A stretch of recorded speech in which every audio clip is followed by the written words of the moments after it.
नमस्कार दोस्तों, मेरा नाम है प्रवीण और आप देख रहे हैं पाविका फ्रेड से इस चैनल को एक बार फिर से। तो आज मैं लेकर आपके लिए बहुत ही important topic again from the GATE mass transfer के लिए हैं हमारे क्वेश्चन, और जो स्पेशली टॉपिक पे फोकस कर रहे हैं फिलहाल मास ट्रांसफर के डिस्टिलेशन प्रॉब्लम्स के बाद we are focusing on extraction problems. तो आज का जो क्वेश्चन है that was asked in GATE 2004 2 marks के लिए। बट आगे बढ़ने से पहले अगर आपने मेरा चैनल सब्सक्राइब नहीं किया तो प्लीज ये आपसे बहुत बड़ी रिक्वेस्ट कि आप मेरा चैनल सब्सक्राइब कीजिए, लाइक एंड शेयर करना मत भूलिएगा, ताकि मैं ऐसे ही एजुकेशनल वीडियोस आपके लिए हमेशा हर पल लेके आता रहूं। और इसी वीडियो के डिस्क्रिप्शन बॉक्स में अगर आप देखेंगे तो आपको एक लिंक मिलेगा जहां से आप इसी चैप्टर यानी कि जो हमारी प्लेलिस्ट का नाम है गेट मास ट्रांसफर प्रॉब्लम्स के गेट 2002 से लेकर 2020 तक तमाम गेट मास ट्रांसफर के क्वेश्चंस कर दिए गए। आप देख सकते हैं, किसी फ्रेंड को सजेस्ट कर सकते हैं, किसी कली को सजेस्ट कर सकते हैं, डाउनलोड कर सकते हैं, ठीक है। और एक छोटी सी रिक्वेस्ट है कि अगर आपको लगता है कि हमारे चैनल से आपने कुछ पाया है, यूनिवर्सिटी एग्जाम में बहुत अच्छे मार्क्स पाए हैं, गेट एग्जाम बहुत अच्छे से आया है, वैसे काफी सारे सब्जेक्ट्स हमने किए हैं, जैसे फ्लूइड मशीनरी है, फ्लूइड मैकेनिक्स है, स्ट्रेंथ ऑफ मटेरियल है, स्ट्रेंथ ऑफ मेटल के भी काफी सारे वीडियोस आते हैं, देन हीट ट्रांसफर पे भी काफी सारे वीडियोस हैं हमारे गेट के स्पेशली। तो आपसे रिक्वेस्ट है कि प्लीज दिल खोल के दान कीजिएगा, यानी कि डोनेट कीजिएगा, क्योंकि आपको मालूम है काफी मेहनत लगती है। तो चलिए ज्यादा ना टाइम लेते हुए हम क्वेश्चन को स्टार्ट करते हैं। साथ में लिखेंगे गिवन डेटा, ठीक है। और ये पूछा गया 2 मार्क्स के लिए। ओके, तो लिखिए गिवन डेटा, क्योंकि आपको मालूम है कि कभी भी आपके यूनिवर्सिटी एग्जाम में अगर कोई भी क्वेश्चन आता है तो एटलीस्ट 5 मार्क्स या 10 मार्क्स का होता है। तो एटलीस्ट अगर आप नहीं भी कर पा रहे हैं तो एटलीस्ट गिवन डेटा लिखिए, डायग्राम बनाइए, तो at least there may be a possibility of getting 1 marks या 2 मार्क्स। अगर 10 मार्क्स का तो 2 मार्क्स मिलने के चांसेस है। बट अगर आप हमारे स्टूडेंट हैं, अगर आप मेरे स्टूडेंट हैं, तो मेरी कोशिश है कि आपको मींस कॉन्सेप्ट आपका क्लियर कराना और क्वेश्चन को हिंदी में समझाना, क्योंकि अपनी नेटिव लैंग्वेज में समझना बहुत जरूरी है। तो चलिए पढ़ते हैं। इन लिक्विड लिक्विड एक्सट्रैक्शन, देखिए हमारे पास यहाँ पे 4 ऑप्शंस भी लिखे हुए हैं, ठीक है। In liquid liquid extraction 10 kg of a solution containing 2 kg of solute C and 8 kg of solvent A is brought into contact with 10 kg of solvent B. Okay, liquid liquid extraction, एक काम करते हैं, इसको यहाँ पे diagram बनाता हूं, ठीक है। ओके, तो ये हो गया हमारा एक्सट्रैक्टर, ठीक है। ओके, अब ये सिंगल स्टेज है तो एक काम करता हूं, इसको मैं एक सिंगल स्टेज एक्सट्रैक्शन 1 या फिर एक्सट्रैक्शन या फिर बोलूंगा कि एक्सट्रैक्टर, ये ज्यादा बेटर वर्ड रहेगा, ठीक है। ओके, तो डेफिनेटली इसको फीड तो होगी कोई, ओके, जो फीड हम डाल रहे होंगे। ओके, अब सॉल्वेंट मैं यहां पर एरो करके बता देता हूं, बाद में जैसे मैं इसको रब करूंगा थोड़ा बना दूंगा, this is your solvent. Okay, अब क्या होता है कि फीड में कोई सल्यूट होता है जिसको एक्सट्रैक्ट करना है, किसकी मदद से? सॉल्वेंट की मदद से। क्लियर हो गया? ओके, तो नीचे निकलेगा हमारा एक्सट्रैक्ट फेज। कौन सा? Extract phase. ओके, मैं एक एक करके सारी चीजें बताऊंगा। ओके, और यहां पर निकलेगा हमारा रैफिनेट फेज, ठीक है। एक एक चीज करके बताऊंगा। रैफिनेट फेज क्या है आपकी, देन योर एक्सट्रैक्ट फेज क्या है। ओके, आगे बढ़ते हैं। ओके, तो लिक्विड लिक्विड एक्सट्रैक्शन में 10 kg of a solution. Okay, तो कहने का मतलब फीड की क्वांटिटी दे दी गई है, दिस इज 10 kg। वैसे तो जो गिवन डेटा लिखना है वो लगभग हम यहां पे लिख ही रहे हैं डायग्राम में, तो feed equal to 10 kg। Okay, इस फीड में 2 kg आपका सल्यूट सी है। ओके, तो यहां पे लिख देता हूं, ये जो 10 kg में आपका क्या है, C is equal to 2 kg। क्या है ये? 2 kg है। ओके, ये सल्यूट है जिसको हमें एक्सट्रैक्ट करना है, किसकी मदद से? सॉल्वेंट की मदद से। Okay, and 8 kg of solvent A. देखिए यहां पे 2 तरह के सॉल्वेंट है। एक सॉल्वेंट है जिसने एक्सट्रैक्ट करना है, किसको एक्सट्रैक्ट करना है? ए मीन सी को, ठीक है। और एक दूसरा सॉल्वेंट है, ये खुद जो 2 kg सल्यूट है ये फीड के अंदर है, मगर किसके साथ मिक्स है? ये है हमारा कौन सा है? दूसरा ए सॉल्वेंट है, और इसकी क्वांटिटी कितनी है? 8 kg, ठीक है।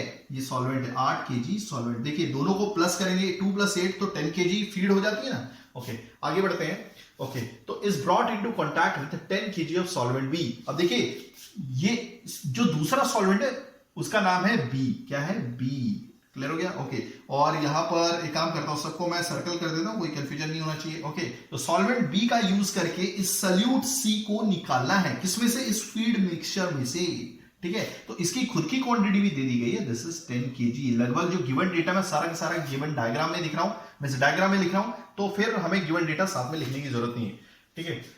ओके, तो अब ये भी बताया solvent A and B are completely immiscible in each other, ठीक है, whereas solute C is soluble in both the solvents. देखिए एक ये सॉल्वेंट है जो कुछ हासिल करने की कोशिश कर रहा है, किसको हासिल करना है? इसने सी को करना है, जो सी है सल्यूट, किसमें से? फीड में से। अब फीड किसके मिक्सचर है? एक ये सी का और ए का, यहां पे सॉल्वेंट है। देखिए ये सल्यूट सी, ठीक है, और क्या बोलते हैं, मैं एक चीज बता रहा था, यहां पे एक चीज लिखी हुई है कि जो सॉल्वेंट ए और बी आपस में कंप्लीटली इमिसिबल है, मतलब ये बी और ये सॉल्वेंट क्या बोलते हैं, एक minute, solvent A and B, हाँ ये लिखा हुआ है, सॉल्वेंट बी और सॉल्वेंट ए आपस में सॉल्युबल जरा भी नहीं है, यानी कि जो भी सॉल्वेंट बी होगा वो डायरेक्टली इधर भी आ जाएगा। क्लियर हो गया, ये इधर भी आ जाएगा। ओके, अब बी को किसको एक्सट्रैक्ट करना है, किसको हासिल करना है, सी को, तो यहां पर बी प्लस सी रहेगा, तो ये भी लिखना बहुत जरूरी है। ठीक है, अब देखिए बी की जितनी कैपेसिटी है एक पर्टिकुलर टेम्परेचर पे एक्सट्रैक्ट करने की, हासिल करने की, किसको, सी को, वो उतना हासिल कर लेगा बेचारा, बट इसकी भले कैपेसिटी है ना, एक लिमिट के ज्यादा मींस एक लिमिट के बाहर वो नहीं कर सकता, तो जितना नहीं कर सकता वो सी इसी ए में रहेगा और बाहर निकलेगा इस रेफिनेट फेज में। तो यहां पे क्या आएगा, ए प्लस सी, यानी कि बाकी बचा हुआ जो सी है जो यहां इस एक्सट्रैक्ट फेज में नहीं आ पाया, तो वो किसके साथ रहेगा, ए के साथ ही रहेगा। और याद रखिएगा ए और बी आपस में सॉल्युबल नहीं है, तो जरा भी ए इस फेज में नहीं जाने वाला है, ये डायरेक्टली पूरा का पूरा ए यहां पर चला जाएगा।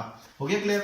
ओके, अब ये क्या बोल रहा है, ये सल्यूट सी इज क्या बोलते हैं, whereas solute C is soluble in both the solvent. देखिए सल्यूट सी तो बेचारा दोनों में सॉल्युबल है, मगर सबसे ज्यादा कैपेसिटी किसकी है सॉल्युबल होने की, ये सल्यूट सी ज्यादा सॉल्युबल है आपके बी में, तो इसी वजह से हमें एक ऐसा सॉल्वेंट यूज करना है ताकि सी इसमें ना जाके मैक्सिमम इसमें जाए, तभी तो हम एक्सट्रैक्ट कर पाएंगे किसको, सी को, किसमें, बी में।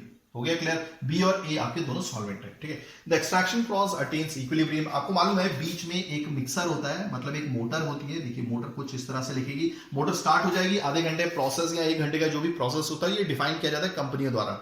ठीक है, आधे घंटे की मोटर चलाइए, ओके, इसे सेटलिंग के लिए डाल दीजिए 15-20 मिनट, आप देखेंगे 2 लेयर आपको सेपरेट होती हुई दिखेंगी। ओके ओके, तो एक जो होती है, मान लीजिए जो नीचे वाली है इसमें आ गया है आपका बी प्लस सी, ओके, और ऊपर आ गया है आपका ए प्लस क्या है, नहीं सॉरी, सी प्लस ए। हो गया, तो देखिए जो नीचे वाली लेयर है वो हम यहां पर एक्सट्रैक्ट फेज में ले लेंगे, क्योंकि क्लियर हो गया ये, और जो ऊपर वाली लेयर है ये रेफिनेट फेज है जो हमने यहां पे ले ली, सिंपल सी बात है। ओके, तो सी काफी हद तक इसमें बी में मिक्स हो गया है, हमने नीचे से निकाल दिया, यानी कि ये, तो जो अंदर चीजें हो रही है मैंने यहां पे आपको बताई है।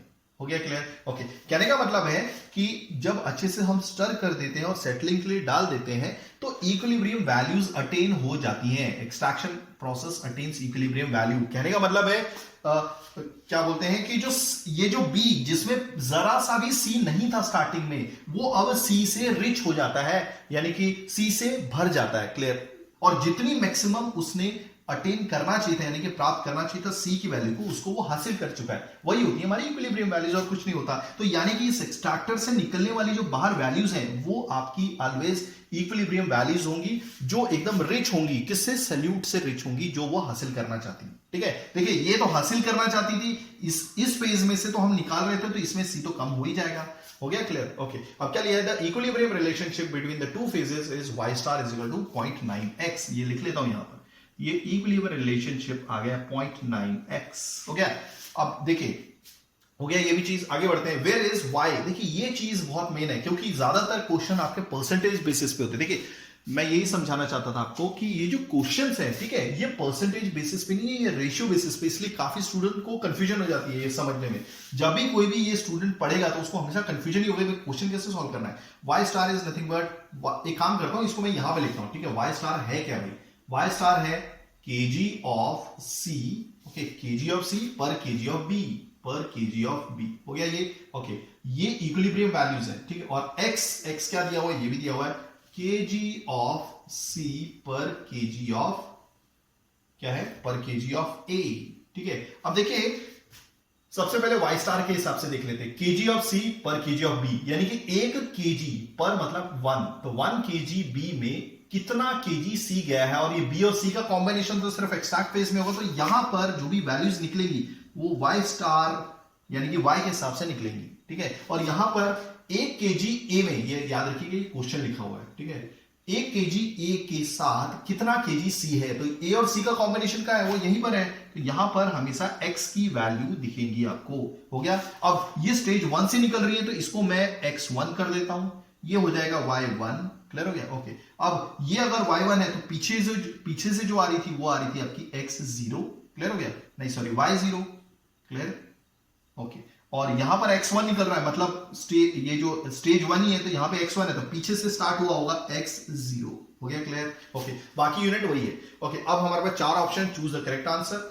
क्या पूरा the entire amount of C is transfer to solvent B, क्या जो भी सल्यूट सी था वो सारा बी में आ गया है? मतलब यहाँ पे कुछ नहीं है तो हमें वो तो चेक करके ही पता चलेगा। Less than 2 kg but more than 1 kg of C is transfer to solvent B. बोल रहा है कि क्या सी जो ट्रांसफर हुआ है वो 2 kg से कम है और 1 kg से ज्यादा ट्रांसफर हुआ है सॉल्वेंट बी में, वो तो चेक करके ही पता चलेगा। Okay, next is less than 1 kg of C is transfer to B, यानी कि 1 kg से कम यहां पर ट्रांसफर हुआ है सॉल्वेंट बी में, ठीक है, क्योंकि यही यूज किया जा रहा है सॉल्वेंट एक्सट्रैक्ट करने के लिए। और चौथा ऑप्शन है no amount of C is transfer to B, मतलब सी जरा भी ट्रांसफर नहीं हुआ है किसमें, बी में। ये तो पॉसिबल हो ही नहीं सकता, क्योंकि अगर हम एक्सट्रैक्शन सॉल्वेंट यूज कर रहे हैं तो डेफिनेटली कुछ तो आया होगा, तो मैं यहीं पर ये रॉन्ग कर देता हूं, ठीक है।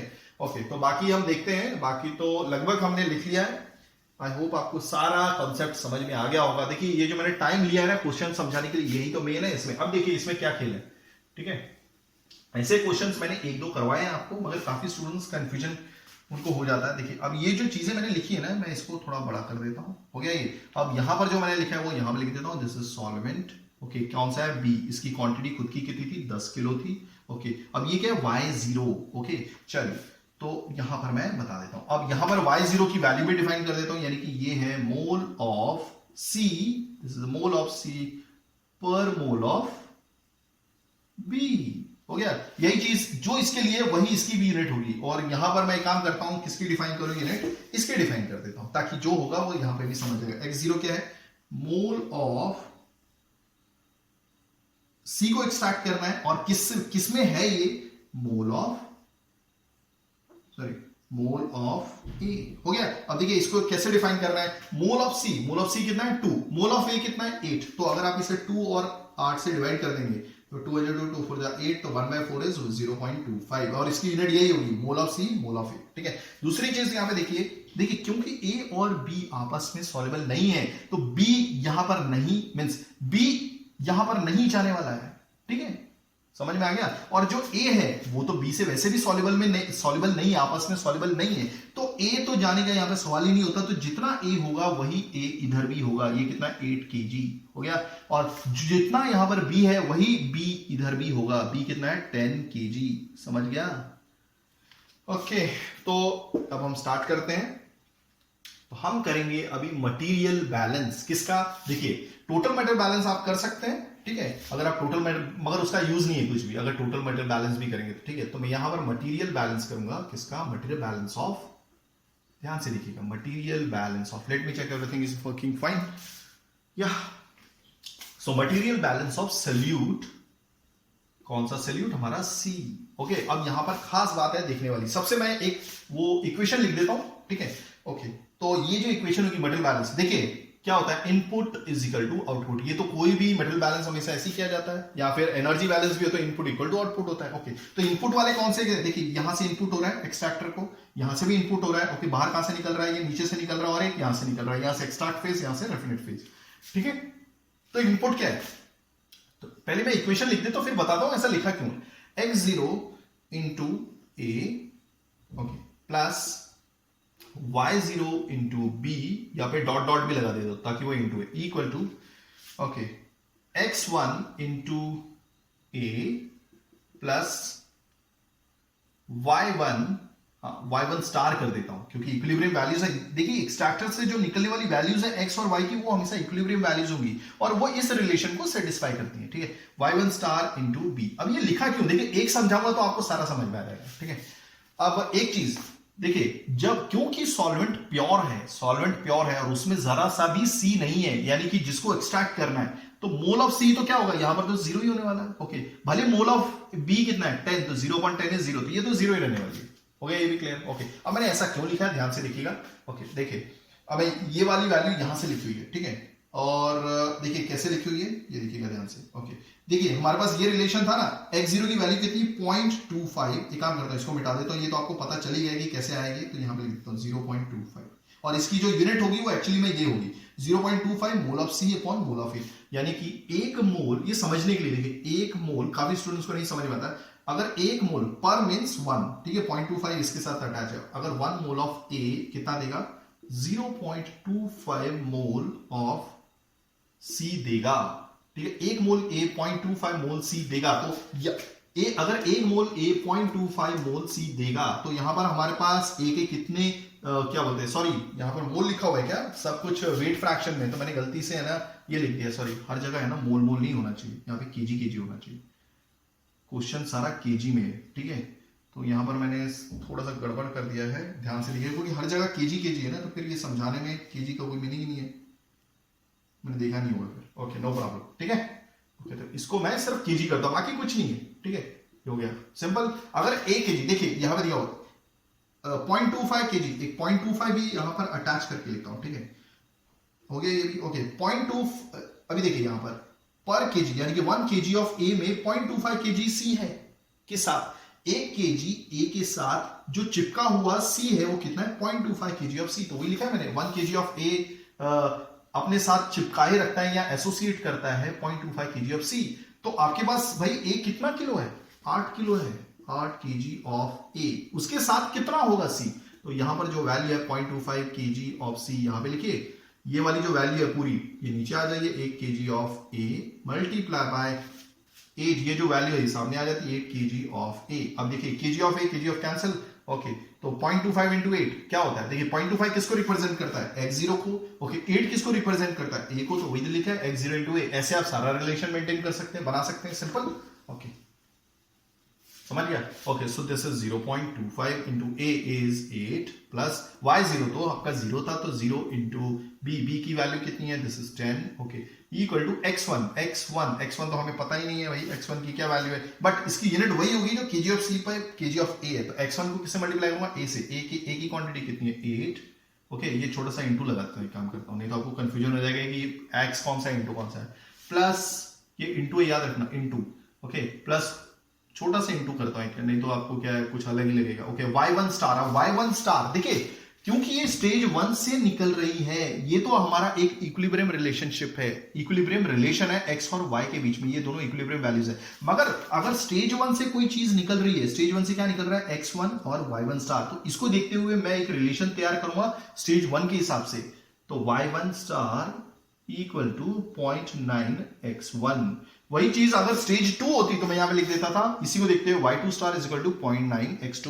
तो मैं y1 स्टार की जगह क्या लिखूंगा, दिस इज 0.9 x1, और b की क्वांटिटी कितनी है भाई, b की किधर है, हाँ 10 kg, तो इनटू छोटा, दिस इज 10 kg, हो गया, सो this is your how much, 2 है, I think 0.25 into 2 is 2, okay, और आप ये देखेंगे दिस इज 8, हाँ, और दूसरी चीज यहाँ पे x1 नहीं लिखा हुआ, ये x1 है, देखिए यहाँ पे 1 लिखा हुआ है, x1 भी, ओके, तो 8x1 इन प्लस 0.9 इंटू 10 कितना होता है, और वो भी x1, यानी कि दोनों आप इसे ऐड कर सकते हैं, तो this is 17x1, so therefore x1 की वैल्यू जो आ रही है, this is coming out to be 0.11764, अब यूनिट क्या है इसकी, देखिए x1 की kg ऑफ c पर kg ऑफ a, यही होगी ना यूनिट, देखिए यही होगी, मैंने यहां पे लिखने की कोई जगह नहीं थी, ठीक है, तो कहने का मतलब है 1 केजी ए में इतना केजी सी बच गया है, जो बेचारा सी यहां नहीं गया, ठीक है, तो एक हमें रिलेशन मिल गया, यानी कि 1 केजी ऑफ ए के साथ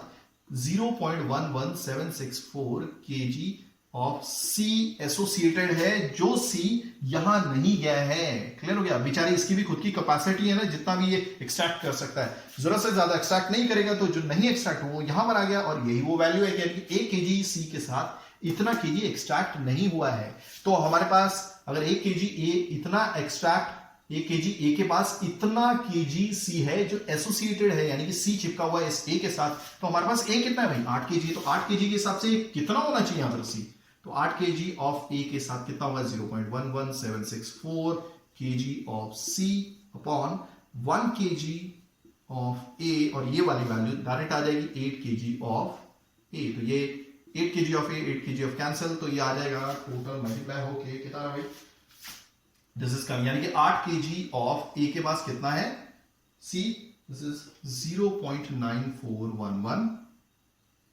7647, आप राउंड ऑफ कर सकते हैं, kg ऑफ सी, हो गया, क्लियर हो गया, इतना kg है, मतलब इस 8 kg के पास जो सी आया वो इतना आया 0.9412, मैंने राउंड ऑफ कर दिया, कितना सी, ये इतना कीजिए, ठीक है, तो हमारे पास इनिशियली कितना था भाई, 2 किलो था सी, उसमें से जो नहीं एक्सट्रैक्ट हो पाया वो यहां पर है, तो आप क्या कीजिए, सिंपली 2 में से -0.9412 कर दीजिए। तो जो देखिए ये वाला जो सी है ये आपका रेफिनेट फेज में, और ये वाला इनिशियल था जो फीड में था, तो 2 में से फीड में से आप ये माइनस कीजिए सी, तो आपको यहां वाला सी आ जाएगा। ठीक है, तो ये कितना हो गया भाई? So this is coming out to be कितना है, मैंने शायद कैलकुलेटर नहीं लिखा है। हाँ, एक minute, let me check calculator, मैंने आंसर लिखा ही नहीं है, सॉरी फॉर दिस। कैलकुलेटर मेरे हाथ में है, अभी निकाल देता हूँ। ओके, तो 2 - 0.9412, तो कहने का मतलब है यहां पर कितना आ रहा है C, this is coming out to be 1.0588 kg C, और ये कहां पर है? एक्सट्रैक्ट फेज में। तो उसमें क्या था? सेकंड ऑप्शन राइट है, मैं एक मिनट बुक में पढ़ के बता देता हूं। ठीक है, सेकंड ऑप्शन राइट है। देखिए उसने बोला था, पहला ऑप्शन था एंटायर सी इज ट्रांसफर्ड, देखिए entire C is transferred to B, पूरा का पूरा जो भी 2 किलो यहां पर आ जाएगा, मगर यहां पर बी में कितनी वैल्यू आ रही है? 1.0588 kg सी की, तो कहने का मतलब पूरा नहीं ट्रांसफर हो, तो ऑप्शन ए रॉन्ग है, क्योंकि सी में रेफिनेट फेज में भी तो सी आया ना। ओके, दूसरा ऑप्शन है कि less than 2 kg but more than 1 kg of C, मतलब 2 kg से कम सी आया है बी में, बट 1 किलो से ज्यादा है। हाँ भाई, 1 किलो से ज्यादा है ना, देखो 1 किलो से ज्यादा क्वांटिटी है, तो B option is correct. I hope आपको चीजें समझ में आई होंगी। अगर आप ऐसी एजुकेशन वीडियो चाहते हैं तो please do right a comment, मैं पूरी कोशिश करूंगा टाइमली वीडियोस लेके आने की। थैंक्स फॉर वॉचिंग, धन्यवाद, थैंक यू।